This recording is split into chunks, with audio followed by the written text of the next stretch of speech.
आज ट्रेनमधून जाताना वाटलं एक व्हिडिओ करावं. ही जी गर्दी दिसते ना तुम्हाला, ही ठाण्याची गर्दी आहे.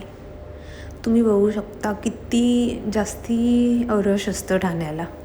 आणि ठाण्याला ही गाडी एमटी होते, कारण ठाण्याची लाईनच इतकी मोठी असते ना, आतमध्ये 5-5, 4-4, 5-5 लाईन करून ठेवतात. आणि बघा किती घाईघाईने उतरतात ते. अरे यार, ते असतं ना यार, की लाईनने उतरायला पाहिजे, शिस्तीत उतरायला पाहिजे. काहीही शिस्ती नाही ते. हवं तसं उतरतात.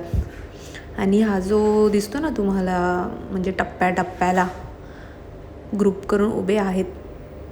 तुम्ही लोकांना आता विचार येत असेल की हा असं ग्रुप करून का उभे आहेत. बरोबर बोलते ना मी.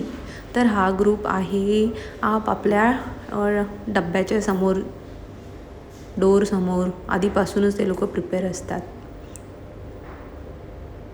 आणि ही जी गर्दी आहे ही काय लोकल ट्रेनसाठी नाही उभे, हे लोक पॅसेंजरसाठी उभे आहेत. जे कुणी कर्जत साईडला किंवा पुण्याला वर्किंग असतात, ते त्यांची लाईन आहे.